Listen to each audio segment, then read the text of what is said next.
যে এত প্রথমে বলি শান্তিপূর্ণ, আমার পুলিশ রয়েছে, প্যারামিলিটারি ফোর্স রয়েছে, এত শান্তিপূর্ণভাবে হচ্ছে, ব্যবস্থাপনা অত্যন্ত সুন্দর। এবং এখানে পানিহাটিতে গত 30 বছরের মধ্যে আমার তো অনেক অভিজ্ঞতা আছে, কিন্তু আমি বলি 2011-র পর কোনো গণ্ডগোল নেই।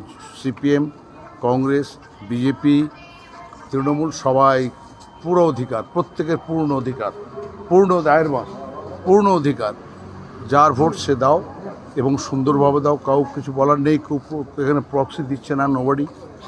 অত্যন্ত শান্তিপূর্ণ হয়েছে। সৌগত রায়ের রেজাল্টের অপেক্ষা থাকবে, উনি এবারও আরও বেশি ভোটে জিতবেন এবং পশ্চিমবাংলায় আমরা বেশিরভাগ আসনই জিতব এবং মমতা হবে, যেটা আমি বারবার বলি, ভারতবর্ষের সঞ্চালিকা শক্তি নতুন সরকারের, এবং অধ্যাপক সৌগত রায় অনেক বড় দায়িত্ব করবে।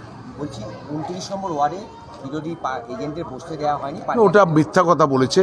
সঙ্গে সঙ্গে ওরা বলেছে আপনি আসুন দেখুন এজেন্ট রয়েছে, বাট তো গেল না, সুজন তো গেল না। আপনি দীর্ঘদিন ধরে রাজনীতি করছেন, একটা জিনিস দেখা যাচ্ছে যে সমস্ত প্রার্থীদের ধরে গো ব্যাক স্লোগান আমার এখানে হচ্ছে না, আমি হচ্ছে না, আই ডোন্ট লাইক দিস। আমার এক কথায় আমি লাইক করি না, আমি অসভ্য বর্বরের মতো কথাও বলি না। যারা বলে they have to face the consequences. আমার অত্যন্ত শান্তিপূর্ণ এলাকা, খুব ভালো, এবং আমি চাই সব লোক 5টা পর্যন্ত শান্তিপূর্ণভাবে সবাই আপনার নিজে নিজে ভোট দিক, এটা আমি চাই। তবে মানুষের উপরে 30 বছর ধরে আমার আস্থা আছে, আজও আস্থা আছে। ও সকালবেলাও লড়তে গিয়েছিল, ও তো একটা ছেলে ছাত্র পরিষদের নেতা আমাদের কলেজে, ওর গলা টিপে ধরেছিল। Naturally action, there is a reaction.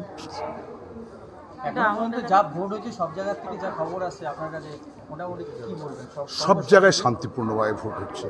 কিছু জায়গায় বদমাইশ তো আছেই, যারা জোর করে আমাদের সরকার ফেলে দিতে চায়, যারা জোর করে অশ্রাব্য কুশ্রাব্য গালাগাল দিচ্ছে, তারা মানুষকে দেখুক, মানুষ এই রাজ্যের মমতার সঙ্গে, এই রাজ্যের মানুষ মমতার সঙ্গে।